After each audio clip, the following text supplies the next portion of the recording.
오늘 보실 말씀은 누가복음 8장 4절부터 8절까지 제가 봉독하겠습니다.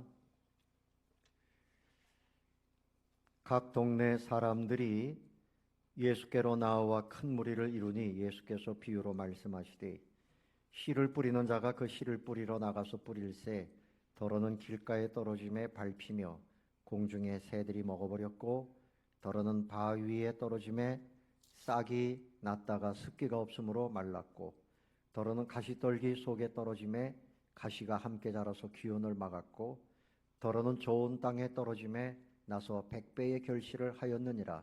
이 말씀을 하시고 외치시되 들을 귀 있는 자는 들을지어다. 아멘. 할렐루야. 성가대 찬양이 있겠습니다.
아멘. 감사합니다.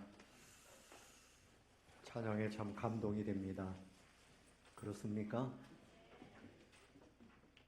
만약에 이 자리가 평양의 봉수교회나 칠골교회에 우리 교회 성가대가 특별 초청을 받아가지고 가서 찬양을 한다 그러면 얼마나 부르는 사람들이 감동이 되겠습니까? 거기 간다 그러면 아마 여러분들 중에도 나도 가겠습니다. 막 그런 분들이 나타날 겁니다. 지난주에 이어서 제가 좋은 밭, 하나님의 말씀을 열매를 맺으려고 그러면 좋은 밭이어야 된다. 지난주에는 마태복음 13장, 오늘은 누가복음 8장, 같은 내용의 본문입니다. 두 번을 제가 설교하는 데에는 이유가 있습니다.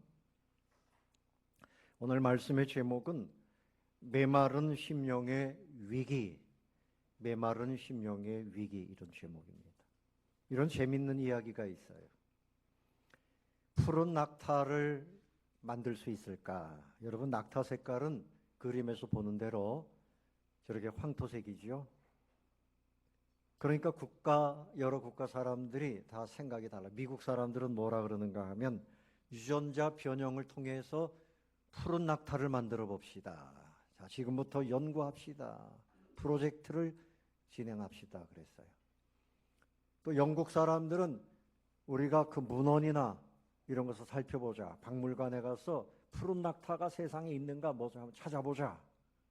그렇게 얘기했고, 이탈리아 사람들은 뭐 이렇게 어렵게 생각하냐?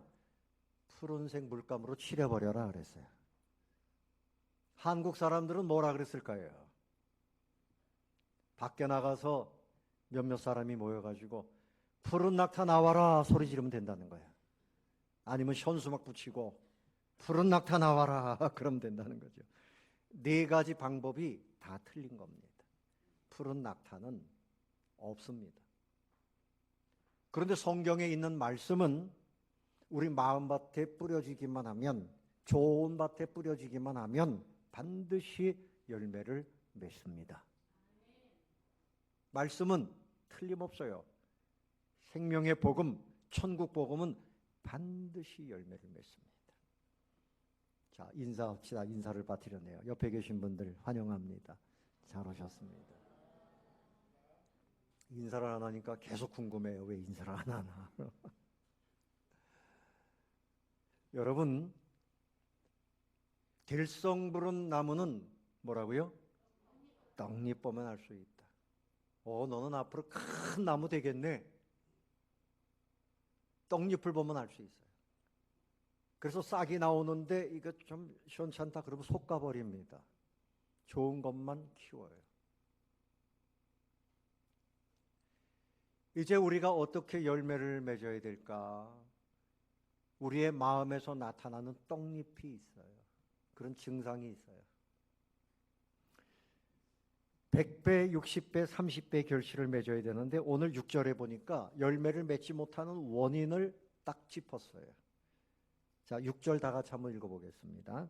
더러는 바위 위에 떨어짐에 싹이 나다가 습기가 없으므로 말랐고, 뭐가 없으므로?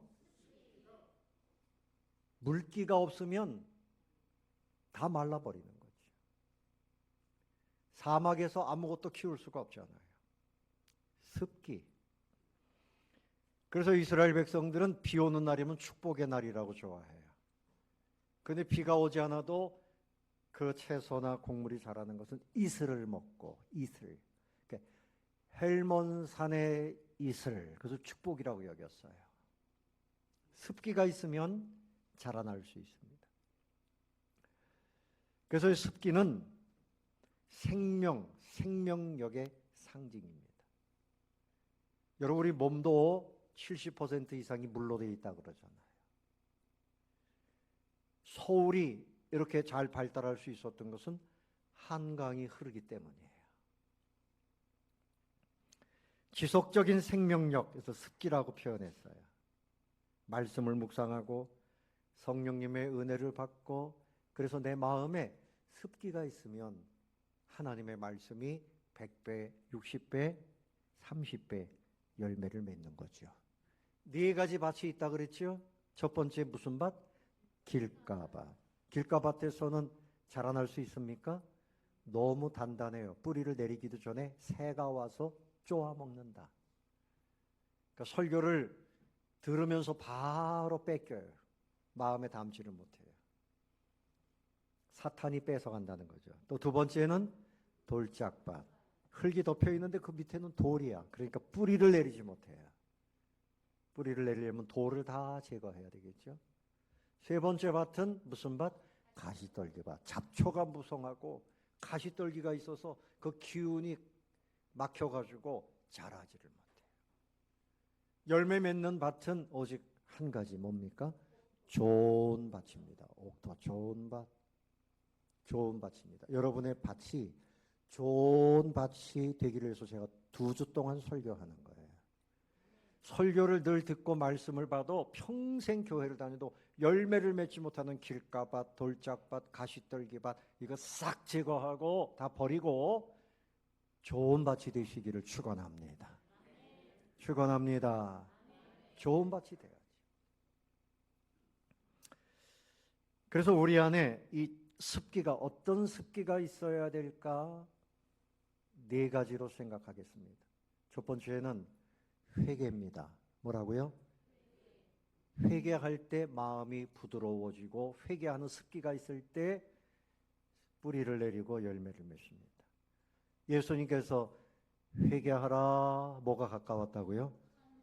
천국이 가까웠느니라. 천국을 주시는데 어떤 사람이 누리느냐? 회개하는 사람이 누립니다. 회개는 실패가 아닙니다. 회개는 하나님이 주시는 축복입니다. 아멘. 그래서 스펄전 목사님은 회개하는 눈물 없이는 천국을 볼 수 없다 그랬어요. 회개하지 않는 사람은 천국에 갈 수가 없어요. 커튼을 딱 가려놓으면 어둡지요. 그런데 커튼을 쫙 걷으면 빛이 들어오면서 먼지가 보여요. 하나님의 빛이 들어오면 말씀의 계시가 나에게 임하면 나의 죄를 깨닫게 돼요. 이것이 은혜입니다. 내가 죄인인 것을 전혀 모르겠는데요. 그 사람은 아직도 하나님의 은혜를 제대로 받지 못한 거죠. 회개는 하나님 주신 선물이에요. 위대한 성도는 회개하는 사람이에요. 요한일서 1장 8절 이하에 만일 우리가 죄가 없다고 말하면 스스로 속이고 또 진리가 우리 속에 있지 아니하다. 나는 죄가 없습니다. 그 말은 자기를 속이는 거고 진리가 없기 때문이다. 만일 우리가 우리 죄를 자백하면 그는 하나님은 미쁘시고 의로우사 우리 죄를 사하여 주신다. 우리를 모든 불의에서 깨끗하게 해주신다. 평생 교회를 다녔는데 죄를 회개하지 않은 사람, 그런 경험이 없는 사람은 아직도 하나님을 제대로 만나지 못했어요. 종교인의 형식은 있지만 생명력이 없는 거죠. 이사야 1장 18절에도 이렇게 말씀합니다. 여호와께서 말씀하시되 오라 우리가 서로 변론하자. 우리가 같이 변론하자. 무엇을 변론하느냐? 변론해가지고 너의 죄를 보고 회개하라는 거죠. 너희 죄가 주홍 같을지라도 눈과 같이 휘어질 것이요 진홍같이 붉을지라도 양털같이 희게 되리라. 회개할 때 우리의 인생이, 우리의 영혼이 전혀 새로운 것이 됩니다. 예수님 내가 오래 믿었는데 왜 이렇게 아무 변화가 없어요? 지루합니다. 하나님 안 계신가요? 내가 회개할 때 주님이 역사하십니다. 베드로가 설교하니까 유대인들이 우리가 어떻게 해야 될까요? 회개하라. 죄 사함을 받을 것이고 그리고 유쾌하게 되는 날이 온다. 성령을 선물로 받을 것이다. 회개할 때 하나님이 역사하십니다. 회개의 습기. 무슨 습기?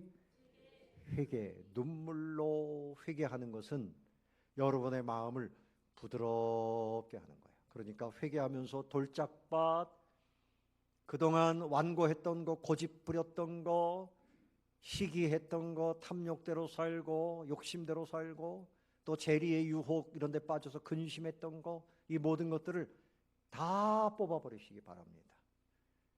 따라 해보시기 바랍니다. 회개함으로 새롭게 됩니다. 내가 회개해야 새롭게 되는 거예요. 그래요, 여러분. 온 세상이 불행해도 내 영혼이 행복하면, 바르게 되면 행복 인생이고, 온 세상이 잘 가도 내 마음이 돌짝이 많고 가시뿌리가 많고 이러면 불행한 겁니다. 천국은 여기 있다 저기 있다 하는 것이 아니라 네 마음에 있다 그랬어요. 아멘. 그 사람 때문에 불행해요. 이 나라가 나를 불행하게 해요. 온 세상이 잘못됐어요. 주님은 네 마음을 회개하라. 뭐 하라? 회개하라. 그래서 예수님께서 오셔서 로마로부터 이스라엘을 해방시켜주고 이런 거 안 하셨어요. 사람들의 마음을 붙들고 말씀하셨습니다. 가장 위대한 일은 우리의 마음이 회개함으로 새로워지는 겁니다. 아멘. 이렇게 얘기하면 맞아. 우리 남편 회개해야 돼. 그러지 말고요. 내가 회개해야 됩니다. 따라해 봅시다. 내가 회개해야 합니다. 내가 회개해야 돼. 무슨 습기를 만들어야 된다고요? 회개의 습기. 두 번째는 감격입니다. 감격. 뭐라고요? 감격. 말씀을 들으면서 감격하는 사람은 마음에 은혜의 강이 흐르고 있는 거예요. 일본의 어떤 성도가 교회 처음 나왔는데 성경을 읽는데 제일 처음에 나오는 성경이 뭡니까?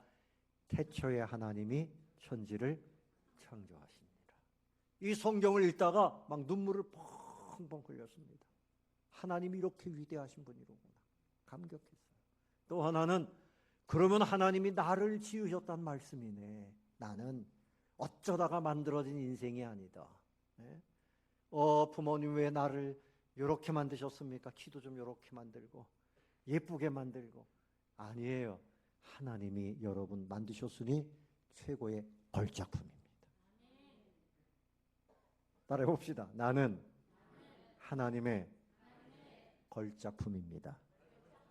옆에 계신 분에게 당신은, 시작, 당신은 하나님의 걸작품입니다.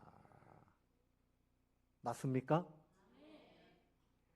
뭐 그림을 제가 지난번 인사동에 이렇게 가다가 화실이 길래 들어가 봤어요. 뭐 별거 아닌데 액자에다 붙여놓고 500만 원, 300만 원. 그래서 저거를 사가는 사람이 있긴 있겠구나. 그런데 그 화가가 유명하면 몇 억짜리 하는 것도 있어요. 근데 여러분, 최고의 걸작품이 어디 있는지 아세요? 여러분입니다. 누가 만드셨어요? 최고의 작가가 하나님이십니다. 아멘. 그러니까 하나님의 걸작품이다. 나는. 그래서 그분은 그걸 생각하면서 감격을 했다. 아프리카에 선교사로 나가신 분이 보고서를 이제 보내왔다는데, 내가 어린아이들을 모아놓고 하나님이 세상을 이처럼 사랑하사 독생자를 주셨으니 이는 저를 믿는 자마다 멸망하지 않고 영생을 얻게 하려 하심이니라. 요한복음 3장 16절 말씀을 가지고 아이들에게 예수님의 사랑, 십자가에 대해서 가르쳤더니 어떤 어린아이가 펑펑 울더랍니다. 나를 이렇게 사랑하시는군요. 그 아이가 감격하고 울더라는 거예요. 그래서 이 선교사님이 집에 와가지고 하나님께 또 이렇게 기도했답니다. 하나님, 내가 십자가를 전하면서 감격하지 않고 십자가를 전했는데 그 아이는 감격하면서 울고 있어요. 왜 나는 감격하던 그 감격의 강물이 말랐습니까? 그거 정말 죄송해서 하나님 앞에 울었답니다. 감격이 없는 찬양, 노래입니다. 감격이 없는 기도, 소용이 없습니다. 감격이 없는 봉사, 문제가 생겨요. 감격이 없는 헌신, 문제가 생겨요. 하나님이 기뻐하시는 아름다운 신앙 마음에 받친 감격하는 강물이 흐르는 사람. 여러분에게 감격이 넘쳐나시기를 바랍니다. 감격이 넘쳐나야 돼요. 그래서 여러분 다른 사람을 위로하고 할 때도요, 감격 없이 하면 이게 그냥 소리 나는 구리, 울리는 꽹과리 정도밖에 안 돼요. 내가 감격이 있는 가운데서 할 때 감동이 또 그에게 가는 거예요. 에베소 교회를 향해서 예수님께서 책망하셨어요. 요한계시록 2장 4절에 너를 책망할 것이 있나니 너의 처음 사랑을 버렸느니라. 뭘 버렸다고요? 처음 사랑을 버렸느니라. 그러니까 에베소 교회가 예수님을 만나서 사랑하기 시작할 때에는 감격이 있었어요. 기쁨이 있었어요. 자원하는 헌신이 있었어요. 정말 주님을 생각하면서 너무나 기뻐했어요. 여러분 첫사랑의 경험이 있습니까? 우리 여기 젊은 커플들 첫사랑이에요? 아니에요? 아유, 솔직하네. 아니라네. 그러면 마지막 사랑이에요? 마지막 사랑이 돼야 돼요. 첫사랑에 대한 감격이 저는 어릴 때 고등학교 1학년 때, 2학년, 3학년 때 교회의 한 자매가 저한테 막 좋다고 뭐 소문을 내고 다녀요. 우리는 특별한 관계라고. 그래가지고 우리 동창들이, 초등학교 동창들이 우리 둘이 결혼한다고 막 소문을 냈어요. 그런데 제가 이제 신체 검사 받고 군대 가려고 그러니까 뭐라 그러는가 하면 기다리겠다 그래요. 그래서 기다리지 말아라. 내가 네 손도 한번 안 잡아봤고 기다리지 말고 결혼해라. 그랬더니 제가 상병 달 때 결혼했어요. 지금 잘 살고 있어요. 우리 집사람도 알아요. 우리 다 같이 만나서 밥도 여러 번 먹고 그랬어요. 신앙도 좋고 아주 어머님도 잘 섬기고. 근데 제가 무슨 얘기를 하는가 하면 그렇게 저한테 막 다가오니까 제가 마음이 흔들려가지고 그 집 앞에 가서 기웃거리다가 또 만나고 싶어서 마음이 막 두근두근하고 이게 첫사랑인 거예요. 첫사랑인 거예요. 근데 지금은 이제 다 잊어버린 거니까 지금 우리 집사람하고의 사랑이 훨씬 큽니다. 여러분 오해하지 마세요. 여기서 말씀하는 첫사랑은 감격하는 사랑이에요. 감동이 있는 사랑. 여러분 주님을 섬긴다 그러면서 감동이 없이 그냥 예배만 지루하게 봉사도 감동이 없이 이렇게 하면 안 됩니다. 우리 마음에 이 감격의 강물이 흐를 때 부드러운 마음 가운데에서 아름다운 열매를 맺게 되는 줄로 믿습니다. 감격의 눈물, 감격의 눈물, 감격의 습기, 이것이 여러분에게 넘쳐나시기를 예수님의 이름으로 축원합니다. 자, 두 가지 했습니다. 첫 번째는 회개의 습기, 두 번째는 감격의, 감동의 습기. 자, 세 번째는 긍휼의 습기입니다. 긍휼, 불쌍히 여기는 마음. 하나님이 우리를 불쌍히 여기시잖아요. 그래서 우리가 하나님을 버리고 고집 부리고 잘못된 길에 있어서도 주님이 우리를 품어주시고 용납해 주셨어요. 여러분 자녀들을 불쌍히 여기잖아요. 근데 자녀들은 불쌍히 여기는데 남편은 불쌍히 여기지 않아요. 보면 아내를 불쌍히 여기지 않아요. 자녀들을 불쌍히 여기는 건 아주 거의 본능인데 따라해 봅시다. 부인들, 남편을 불쌍히 여기자. 얼마나 고생해요. 얼마나 고생해요. 예? 자, 남편들만 따라하세요. 아내를 불쌍히 여기자.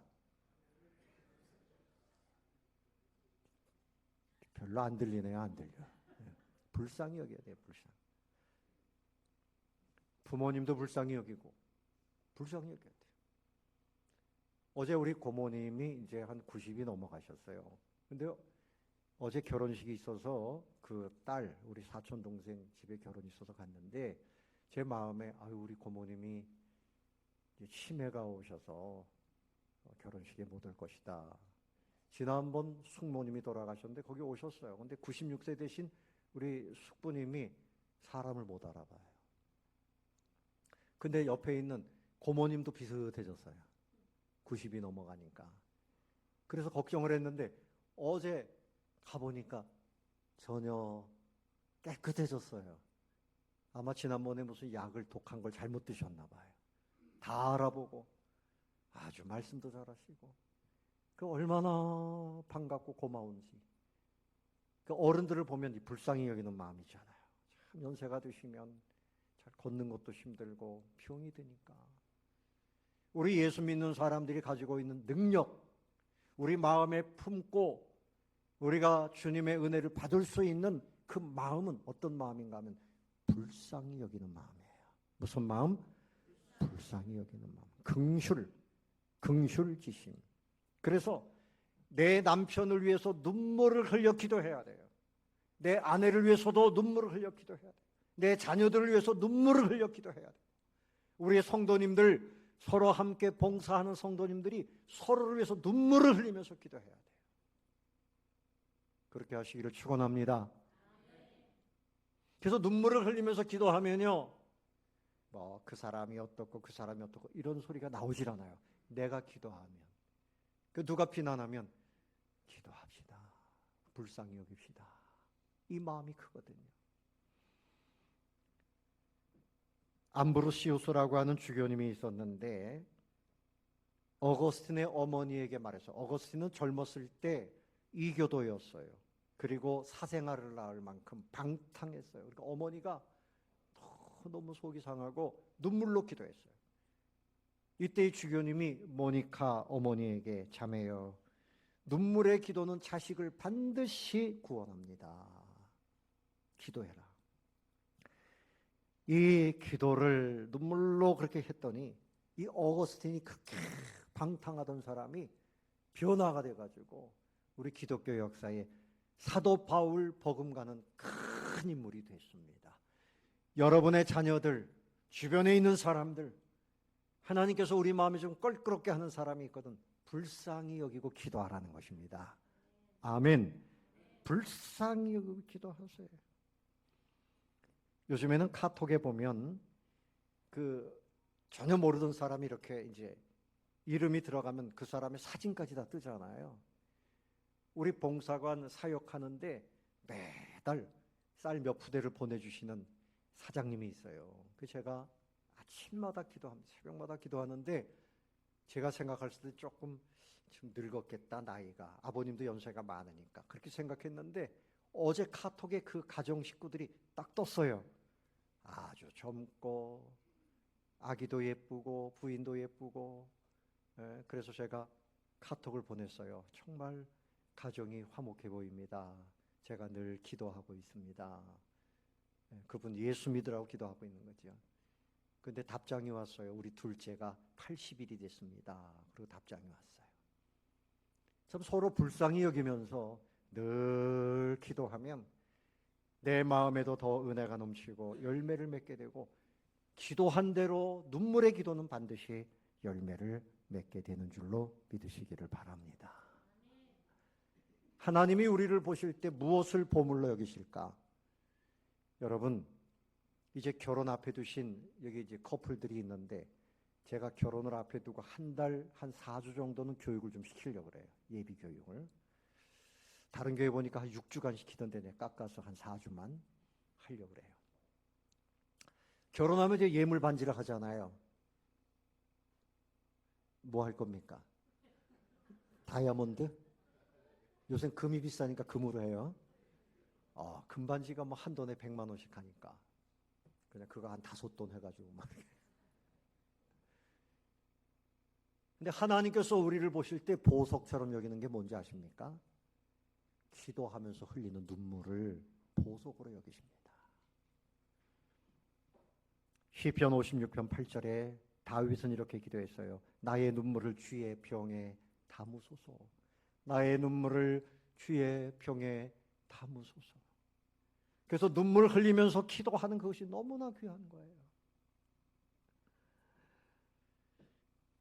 히스기야는 이제 병이 들어서 죽게 되었는데 역시 눈물을 흘리면서 하나님 나를 불쌍히 여겨달라고 기도했더니 선지자를 보내가지고 바로 응답하셨어요. 내가 내 기도를 들었고 내 눈물을 보았다 그랬어요. 주님께 보여드릴 것 중에 귀한 것은 눈물을 보여드리는 거예요. 그래서 이웃에게 불쌍히 여기는 마음을 가지면 하나님께서 우리 마음에 물된 동산 같은 복을 주신다 그랬어요. 이사야 58장 10절 이하에 보면 줄인 자에게 내 심정이 통하며 괴로워하는 자의 심정을 만족하게 하면 내 빛이 흑암 중에서 떠올라 내 어둠이 낮과 같이 될 것이며 여호와가 너를 항상 인도하여 메마른 곳에서도 내 영혼을 만족하게 하며 내 뼈를 견고하게 하리니 다 같이 너는 물된 동산 같겠고 물이 끊어지지 아니하는 샘 같을 것이라. 그리고 너의 심령이 물된 동산처럼 모든 것이 푸르게 잘 자란다. 기쁨이 넘치고 소망이 넘치고 감사가 넘치고 표현하자면 한강처럼 되는 겁니다. 한강처럼. 여러분의 심령에 한강과 같이 기쁨의 강, 소망의 강, 감사의 강, 사랑의 강이 흘러 넘친다. 물된 동산이 되면 여러분이 동산을 이루면 거기에 많은 새들이 오고 많은 나무가 자라고 여러분의 그 인생이 위대해진다는 거지요. 긍휼의 눈물을 흘리시는 분들 되시기를 예수님의 이름으로 축원합니다. 마지막으로 주시는 것은 자, 첫 번째는 무슨 습기? 회개. 두 번째 감격의 습기. 세 번째 긍휼의 습기. 아주 우수합니다. 네 번째는 수고입니다. 수고. 뭐라고요? 수고. 말씀을 받아서 좋은 밭으로 열매를 맺으려면 내 안에 있는 돌덩이 또 가시떨기 이런 거 다 제거하는 수고를 먼저 해야 돼요. 회개하면서 날마다 다 뽑아버려야 돼요. 신앙생활하는데 두 종류의 사람들이 있어요. 나비 같은 신앙생활, 아름다운 것 쫓아다니면서 향기나 맡고 그냥 그렇게 다니고, 벌 같은 신앙생활, 벌은 그 화분을 묻혀가지고 여기저기 좋은 일을 해요. 그래서 열매 맺게 해요. 그리고 꿀도 냅니다. 우리가 수고해서 열매를 맺어야 되고, 열매 맺으려면 수고해야 돼요. 말씀을 받으면 인내하면서 수고해야 돼요. 땀을 흘려야 됩니다. 그냥은 안 돼요. 말씀을 받으면 그 말씀의 열매를 맺기 위해서 수고해야 돼요. 따라해 봅시다. 수고하면 열매를 맺습니다. 우리 예수님도 아침부터 병자들 만나고 말씀 전하고 막 저녁 늦게 또 기도하고 얼마나 피곤한지. 풍랑이 일어서 제자들과 같이 배를 타고 가는데 풍랑이 일어났는데 우리 예수님 너무나 피곤하셔서 한쪽에서 주무시고 계실 만큼 그렇게 수고를 많이 하셨어요. 아버지가 일하시니 나도 일한다. 예수님께서는 계속 일하셨어요. 그래서 수고에 땀을 흘리시고 눈물도 흘리시고 마지막에는 보혈을 피를 흘리시면서까지 수고하셨어요. 여러분, 아름다운 인생은 수고 안 하는 인생 아니에요. 수고에 땀을 흘리는 사람, 때로는 눈물도 흘리고 때로는 피를 쏟으면서 하나님의 일을 하는 사람, 물론 자기 일을 위해서 수고하지요. 그러나 그것뿐만이 아니라 하나님의 교회를 위해서, 하나님의 나라, 다른 사람들 전도하고 믿음으로 세워주기 위해서. 그래서 전도회의 임원들 주님처럼 수고에 땀, 눈물을 흘리시기를 축원합니다. 우리 목자님들 수고하셔야 돼요. 우리 선생님들 아이들 위해서 수고해야 돼요. 이것이 앞으로 인물이 될래나. 제가 전도사로 사역할 때 이렇게 바닥에 앉아서 예배드리고 제가 설교를 하는데 초등학교 3학년 아이들이 그 바로 밑에서 소곤소곤 돼서 보니까 만화책을 보고 있어요. 제가 설교를 하는데 이것들이 믿음 생활 제대로 할래나 그랬는데 그 중에 훌륭한 목사님이 나왔어요. 이름이 나평안입니다. 나평안합니다. 그 어머니가 전도사님인데 또 얼마나 기도하셨겠어요. 근데 그 아이들 데리고 막 부흥회 하는데 애들이 막 은혜가 넘치고 막 눈물로 회개하고 아주 수고의 땀을 흘리면 아이들도 변하고 사람도 변해요. 옛날에 제가 타교회에서 부목사 사역할 때 권사님 한 분이 그래요. 아유 목사님, 저 김집사 옛날에 내 애를 너무너무 먹였다. 그런데 지금은 너무나 훌륭해졌다. 그 목장 식구인데 말이죠. 그 권사님도 훌륭하시죠. 그 권사님은 몸이 약해서 이렇게 신방을 가다가 때로는 막 토혈을 해요. 피를 막 쏟아요. 그래도 깨끗하게 옷 입고 신방 빠지지 않고 그렇게 하셔요. 그렇게 수고를 하면서 본을 보인 거죠. 그리고 김집사님이라는 분은 저한테 그래요. 목사님, 제가 통장을 하나 마련해 놨는데 이 통장은 교회에서 필요한 거 제가 사기 위해서 따로 통장을 가지고 있는 겁니다. 이건 주님의 겁니다. 그러니까 언제든지 연락하십시오. 참 대단하지 않습니까? 그렇게 교회를 위해서 수고의 본을 보이고 땀을 흘리고, 그러니까 아주 돌짝밭 같던 영혼이 훌륭한 일꾼이 될 수 있었던 거죠. 시편 126편 5절에 보면 눈물을 흘리며 씨를 뿌리는 자는 기쁨으로 거두리로다. 왜 나는 눈물이 없을까? 수고 안 하니까 땀도 없고 눈물도 없는 거예요. 아유, 너무 힘들면 막 눈물이 나요. 그렇죠? 또 일을 하다가 억울한 일을 당하잖아요. 열심히 일하는 사람이 누가 인정해 줍니까? 열심히 일하는데 막 사람들이 또 가시노릇하면 또 눈물이 나죠. 그래도 그런 중에 또 수고하는 거예요. 화해시키기 위해서, 복음을 전하기 위해서, 사랑하기 위해서 이렇게 수고의 눈물. 주님은, 여러분 분명히 기억해야 될 것은, 주님은 우리의 심령을 메마르게 하지 않아요. 우리의 심령에 강 같은 은혜가 흐르기를 원하십니다. 그리고 100배, 60배, 30배 열매를 맺게 하시는 분인 것을 믿으셔야 됩니다. 요한복음 10장 10절에 도둑이 오는 것은 도둑질하고 죽이고 멸망시키려는 것뿐이요, 내가 온 것은 양으로 생명을 얻게 하고 더 풍성히 얻게 하려는 것이니라. 우리의 심령이 메마르면 그게 위기입니다. 경제 위기, 국가의 안보 위기, 뭐 이런 거 얘기하지만 주님은 내 마음이 위기다. 주님은 우리의 마음을 위해서 오셨어요. 거기서부터 일을 하셨어요. 회개의 강이 흐르시기를 바랍니다. 감격의 강이 흐르시기를 바랍니다. 세 번째 뭡니까? 긍휼의 강이 흐르기를 바랍니다. 네 번째, 수고의 강이. 누가? 네가가 아니라 누가? 내가. 할렐루야.